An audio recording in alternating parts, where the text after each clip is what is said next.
My guest in the Nimataion today is Lon Milo DuQuette, and together we are spinning a yarn. Lon, it's such an honor to have you here. You're a practicing magician, an occultist. You're an author of great books. You're a musician. You have great humor, long-standing Thelemite. I could go on and on with your titles or what you do. Husband, grandfather, father, yes. Yeah, they are the most important things, I suppose. Former D-Malay member. Yeah. And yeah, you've contributed so much to the world of magic. And today I want to ask you, what has been your favorite story as a child? Well, when you ask me that, I'm sort of hard pressed to find an answer. I like several of the fairy tales, but fairy tales kind of freaked me out. And the only one that really resonated with me was because it resonated with my libido, and that was the Rapunzel story. Okay, but I'm sure there's also all sorts of other archetypal messages in that whole sort of Yod-Heh Vav-Heh thing. But I was fortunate enough as a child, say from the age 7 on, to live every weekend at the theater, at the movie theater. And the movies changed every Sunday. So Saturday I'd get one movie, and Sunday I'd get another, and then I could repeat them. So I saw all the movies at least twice, and I just lived in the theater because the theater sort of just, movies gave me everything I think religion should give you. You know, it's inspiring. It fires the imagination. And but I saw every movie, whether it was adultish or childish or whatever it was. I watched it. And the movie, besides say Ben-Hur. Oh yeah.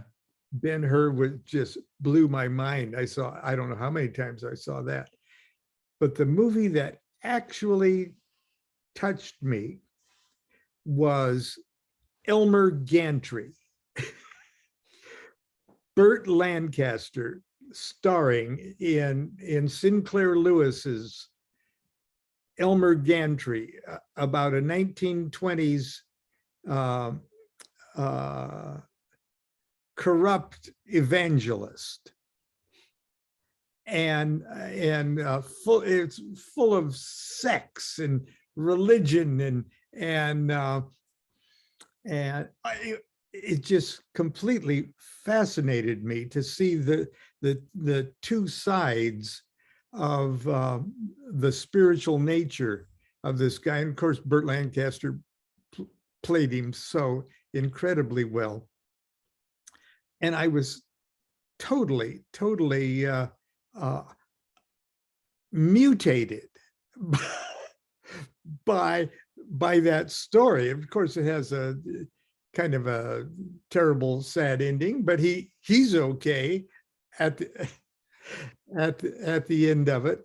And I don't know what it was about it, certainly not at the time, that touched such a spiritual chord in me.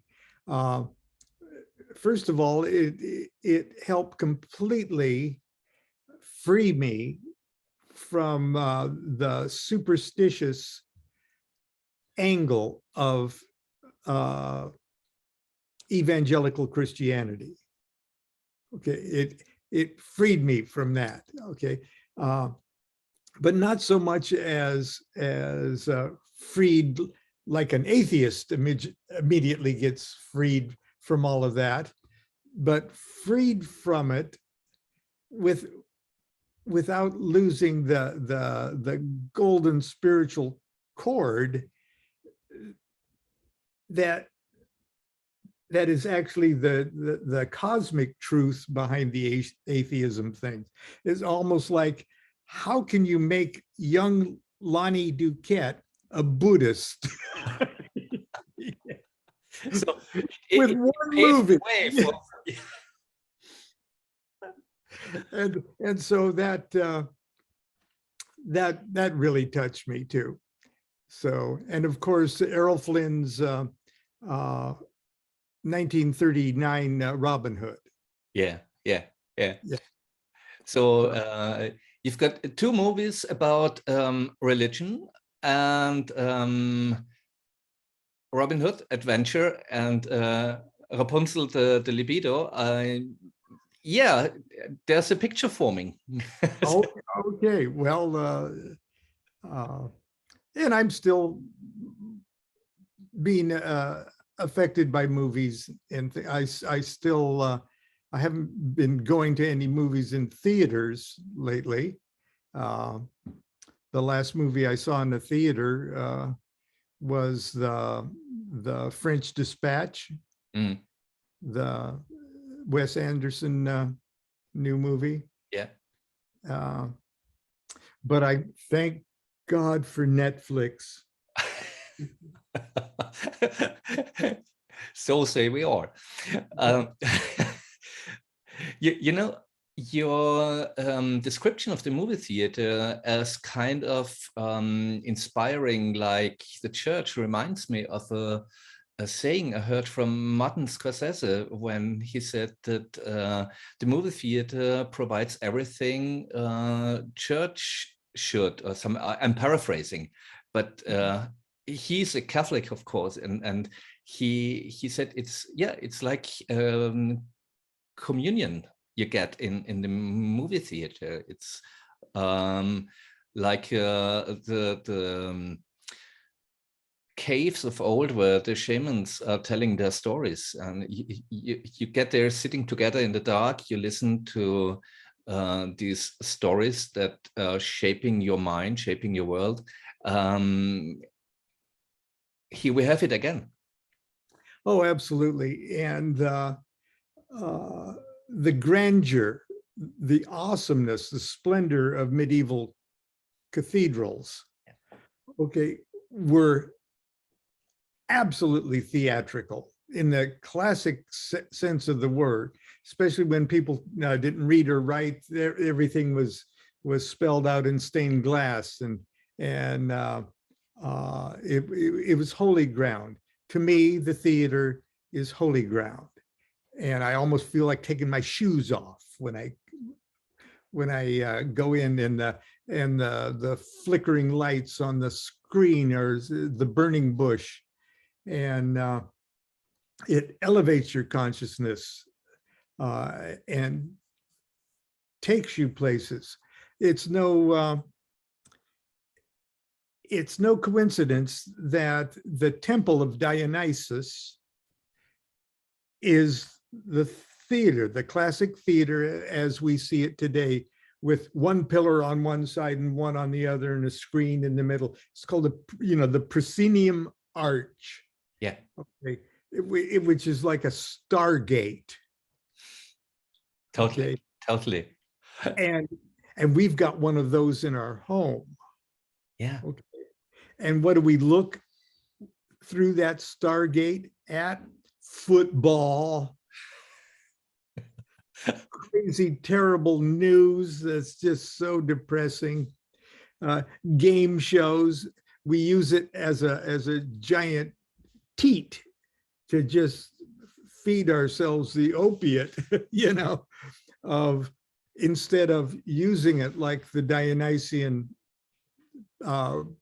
performance to elevate, to unfold the human consciousness.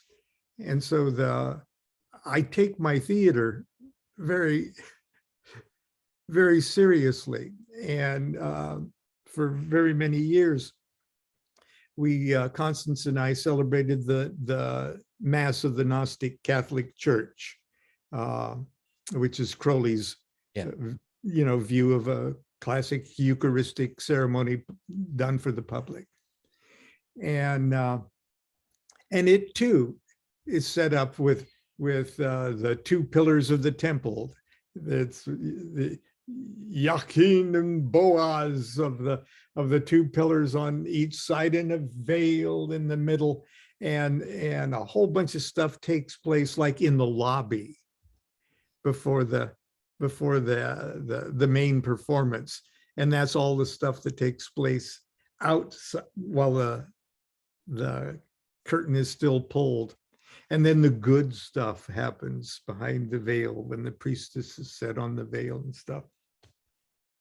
And so we were used to, for many years, having this proscenium arch in our living room as our living room. We had the privilege to live in our temple, and that's just part of the life at the DuQuette house. So that's wonderful. You know, I taught screenwriting for many years, and that was I was telling my students every time. I said, it's like a sacred job you're doing. You bring these meaningful stories, if you get it right, directly from another world to ours, and it's a ritual to partake in them. You know, the Native American Indian, or the Native American tribe, the Zunis, which were sort of Southwest United States, they had a saying, their holy men had a saying, that there is no truth, there's only stories.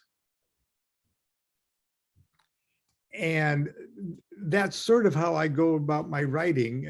It's not consciously, I just, the only thing I feel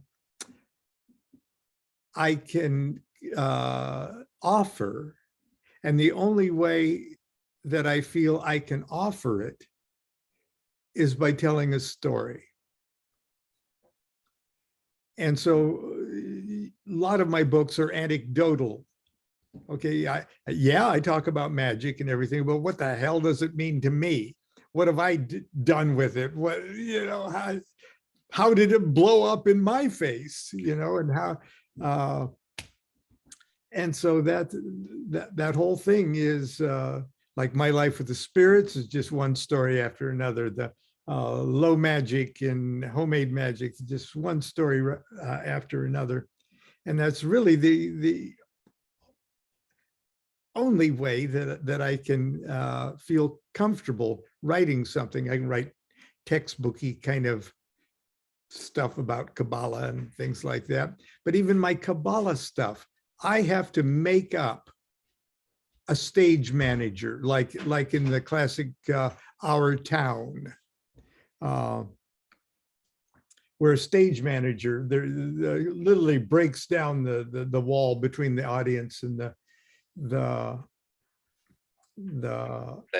actors. Yeah, and they just use ladders and chairs as props and stuff.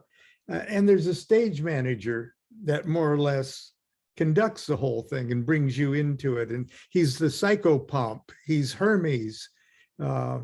He's the mercurial character. And that's sort of what I had to do even with my Kabbalah books. I had to invent a fictitious rabbi to say all the stuff I need to say, but I don't have the guts to say it myself. So I invent this outrageous rabbi that doesn't give a, you know, and then I have him say it. And it's so weird that when you invent the fictitious rabbi, he takes on a life of his own, and he tells me things I've never known myself.